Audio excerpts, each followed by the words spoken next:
እታ ርግቢትን እትጻጸን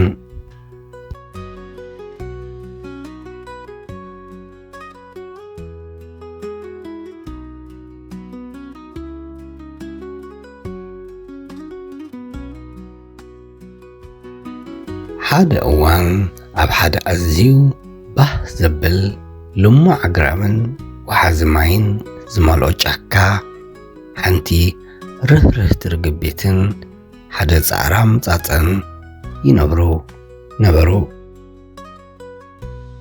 ሓደ ንግሆ እቲ ጻጸን ኣዕርኽቱን ተር ኢሎም ተሰሪዖም እናኸዱ ከለዉ ሸተት ኢሉ ወደቐ እሞ ናብቲ ኣብ ትሕቲኡ ዝነበረ ወሓዚ ማይ ጠምበላሕ ኢሉ ወደቐ። ብስምባደ ልቡ ዝጠፎ ጻጸ ብዝተኻእሎ መጠን ክሕምብስ እኳ እንተፈተነ እቲ ጃሕጃሕ እናበለ ብሓይሊ ዝኸይድ ዝነበረ ማይ ካብ ዓቕሙ ንላዕሊ ምስ ኮኖ ግን ዝሕግዞ እንተረኸበ ኢሉ ድምፁ ዓው ብምባል ርድኡኒ እናበለ ክጭደር ጀመረ።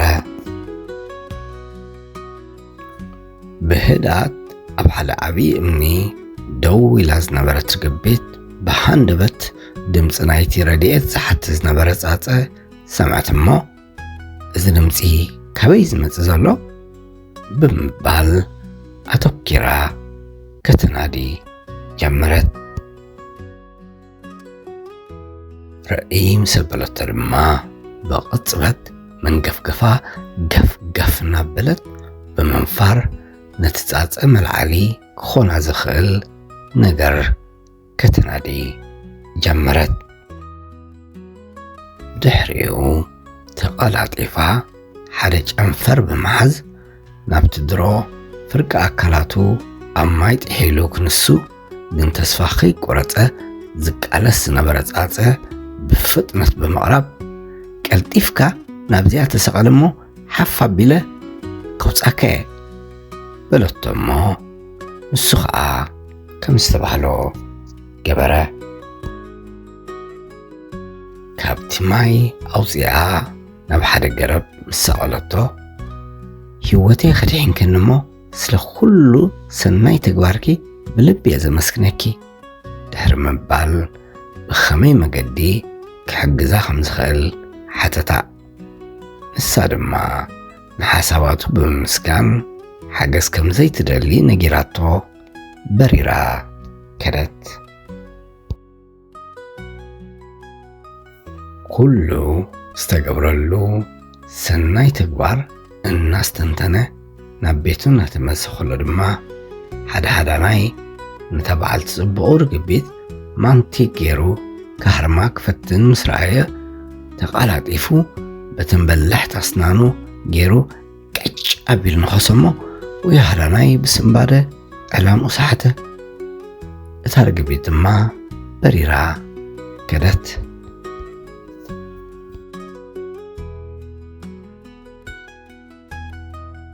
እታ ርግቢት ከዓ ብድሕሪኡ ነቲ ጻጸ ረኺባ ህይወታ ስለ ዘድሓና ብልቢ ኣመስገናቶ እሞ ውዕለቱ ከም ዘይትርስዖ ቃል ብምእታው ንዘለዓለም መሓዙት ክኾኑ ተሰማሚዖም ተፈላለዩ። እምበኣር ካብዛ ጽውጽዋይ እንታይ ንምሃር? እወ ይንኣስ ይዕበ ኩሉ ሰናይ ተግባር ዓስቡ ዓብዪ እሞ ከይተሓለልና ኩሉ ግዜ ሰናይ ንምግባር ቅሩባት ንሆን። መን ይፈልጥ ንሕና እውን ሓደ እዋን ሓገዝ ንደሊ ንኸውን።